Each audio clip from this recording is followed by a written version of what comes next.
members. They're like some of our best friends, you know. They've always taken out friends on tour. A lot of the people that went with us, we would train them right before we would go. Someone didn't know about putting a guitar together or intonating an instrument or even setting up drums. Welcome to Jordan's Drums. We're 2 boxes.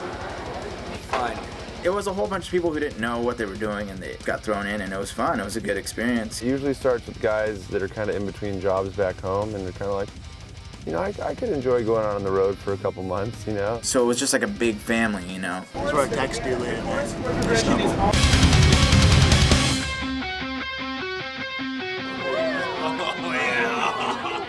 I'm Kevin. Tour manager. I'm the man. As related on. First day they said, hey, have you ever tour managed before? And I said, nope. Do you want to be? And I'm like, okay. And Clint said, all right, you just need to make sure that we're taken care of and that you collect money at the end of the night. Because he was the TM at the time. And I said, I can do that. It's easy. Just got to get you what you want and collect money. I can do that. To tour manage a band alone with no experience, man, that's got to take some guts. What time's the signing? 7:15. Meet in here? Just meet in here, yeah. Taking them to autograph signings was like herding cattle. Oh, I'm gonna hit the bathroom real quick. Oh, Nick, you're killing me, dude. Bathroom break. It's like second graders on a field trip. Are you kidding me? Look at this thing. It's out of water. I started out doing merch for him, and then drum teching, and then guitar teching. It was like always somebody like, oh, this person's quitting. Like, oh, you want to do this? I'm like, well, all right, whatever. So, all right, cool. We'll teach you how to do this and this, blah, blah, blah, blah, blah, and then I just do it. Now, he's a workhorse kind of guy, and he always got the job done, and he was like a super reliable person. Dade is a very handy guy. He can fix anything. He's just that dude that, like, if there's a problem or something's broken, like if there's a flat tire, if there's something going wrong, he's like the first one out there, just getting all like handy and fixing things. And, yeah, it's pretty sweet. He can also jump over cars. Yeah, he can jump over cars. I've seen it. Love to jump over things. Love to jump on things. Love to climb things. Dade has no inhibitions, I think. Like, whatever part of that, your frontal lobe, I feel like that's what it is. Like, he doesn't have that.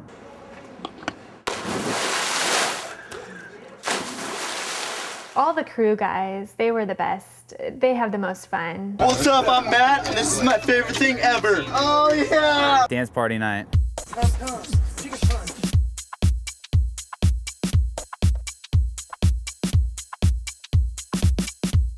I think shirts came off and Christmas lights were wrapped around people, I think, right? Did I do anything stupid? I don't know, our crew is listening to some sort of Whatever day. false non-metal music and dancing or something. But as you can see, we're dwelling in darkness, speaking about please, I mean, the only thing that matters in life, who knows? metal. I remember Slagle was there in the back lounge for a little bit, like, dude, come hang out with us. And he's like, no, just went straight to the back and we danced. We are talking metal while some ridiculousness is going on up front. Yeah. Which we're staying far away from. It's metal. acceptable to talk about hockey back here because hockey is metal. Yeah, hockey's good, Iron Maiden's good, whatever's going on up there is not good. That was like a good fun party. Not like we broke anything that night, we just danced. I like to let loose, you know? He likes to dance. Find his iPod. It's got some dance on that pod.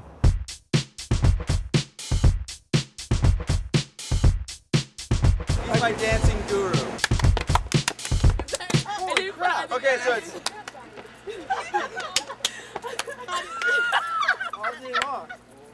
We're gonna start a step group. That's one leg. One by one.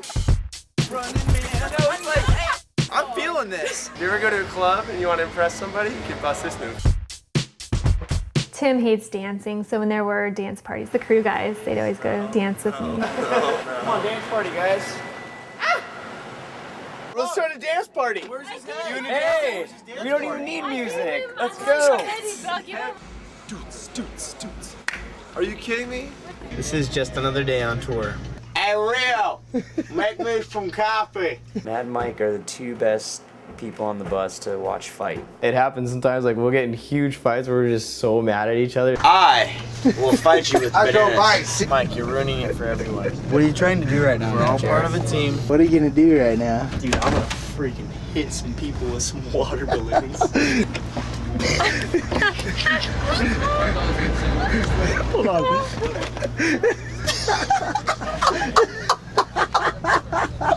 I just tagged you. Dude, I'm screwed. I'm gonna get something terrible done to me on this tour. It's gonna be so bad. That's when we bond, is when we pull pranks on each other. It's usually always the crew guys that are the biggest pranksters, I think. I get blamed for all of them. Everyone thinks I'm the chucklehead. Somebody whose name has 2 D's and ends in A, rhymes with gay, threw my clothes on the floor for the second in a row, so I'm about to go. Even though he lied and said he didn't do it, he's right there. I'm about to go do something to his stuff. Dave is like the king of pranks, though, in games like that. I didn't do anything. I just do my job. I'm always just trying to do my job and there's people bothering me. I was all having a nice time in here hanging out and you guys had to come in here and stir up trouble. Man, all these memories coming back. It's weird. Joe is definitely the prankster, Baby Joe. He's always looking to make people laugh. Oh, what's up, girl? It's the funniest dude you'll ever see in your life. Wearing the funniest clothes you'll ever see in your life.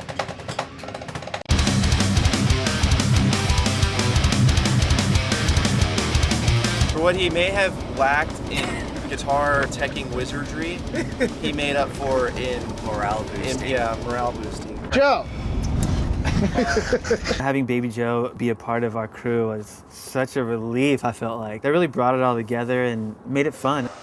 Oh! Baby Joe was up for anything all the time. 1, 2, 3. Oh man. Baby Joe is literally a bundle of joy. You're a trooper, Joe. Get some. All right. 1 on 30. Let's go. He's the grease and the gears that keeps this engine going, you know?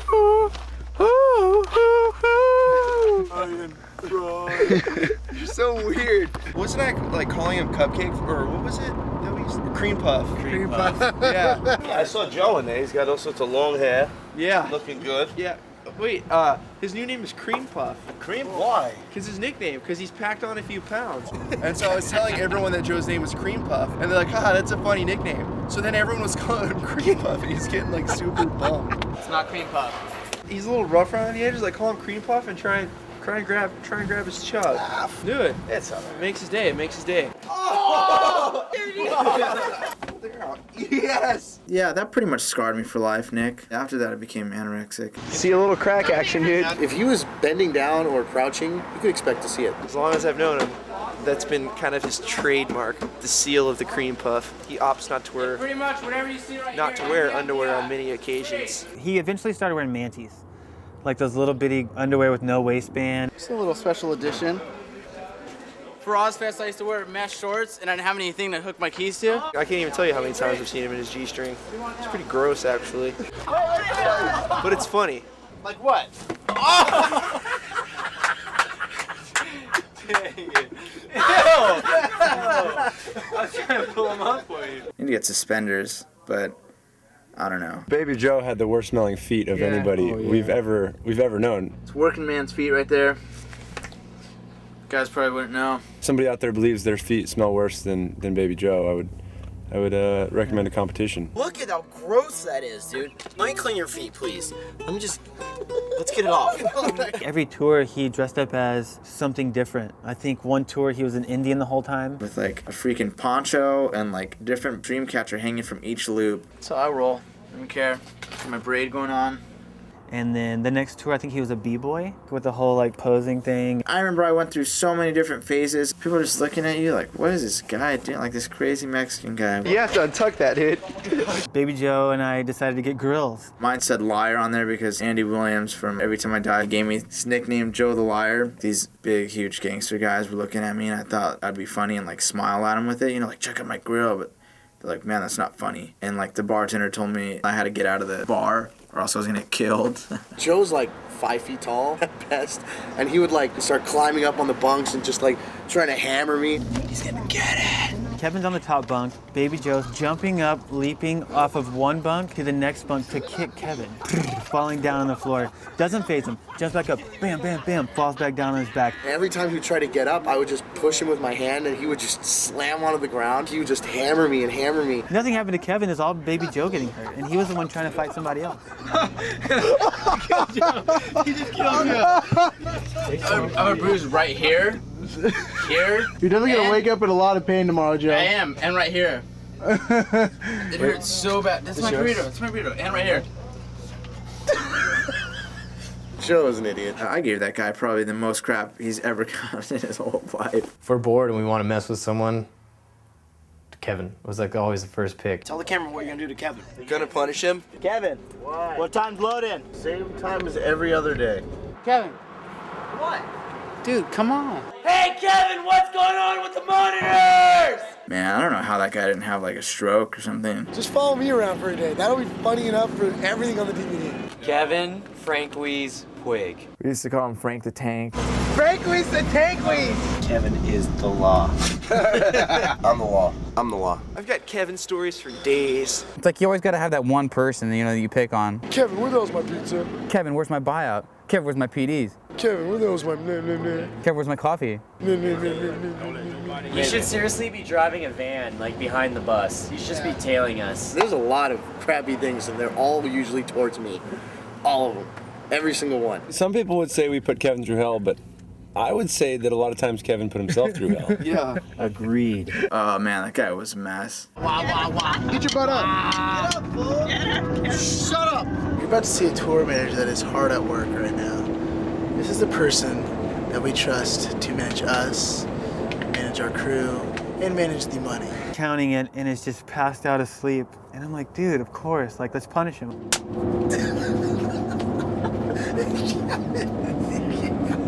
Look at you right now. Last time you counted money when you retired, you gave the guy that fixed our tire $3,000 instead of $300. Bums me out. Dang it.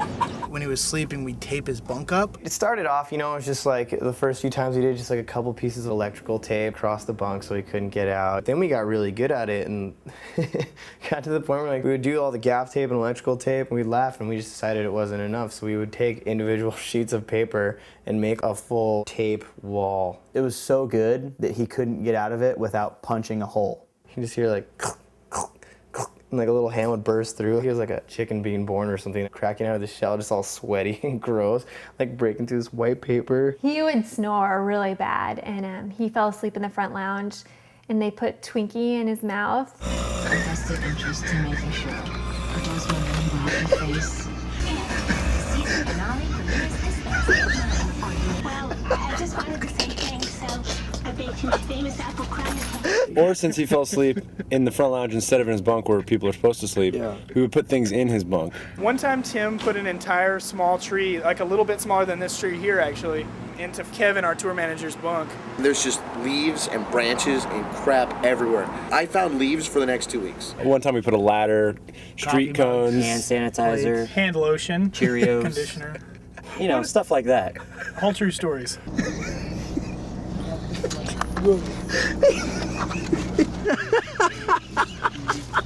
You like that? He kind of is like kind of fighting back, but doesn't really know like what he's fighting for. When he woke up, he's just like, dude, I feel horrible, but my skin is really And then he soft. ripped a lock of my hair out in his anger. You're next on my hit list.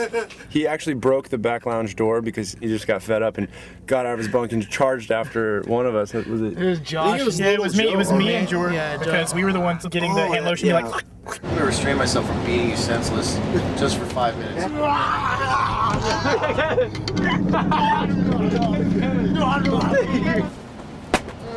Seriously. You see how he treats us? He swears at us all the time. You're never gonna be as good as so-and-so. They do it this way. Rhodes? Kevin, smile, smile.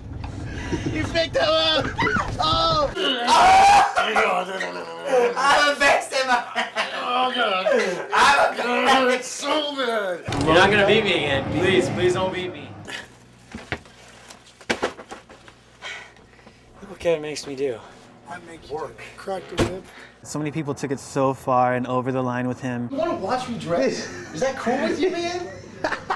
And for him to bounce back and be there the next day and still want to work for us was crazy. With every little bit of like crap that was thrown at Kevin, he'd wipe the sweat off his brow and he'd be like, all right, what are we doing tonight? Like, let's go do something, you know? And it's like, gotta admire that. I grew up with 3 brothers, and so I kind of learned that the more you hassle somebody, the more you love them. We wouldn't have done it to Kevin if we didn't have a genuine respect for him. People show the respect in different ways, and with us, we showed it with a different form of camaraderie. We really respect Kevin. Dude, I'm sorry, Kevin. Oh! No, I'm just kidding. No, get out of here. Get out of here.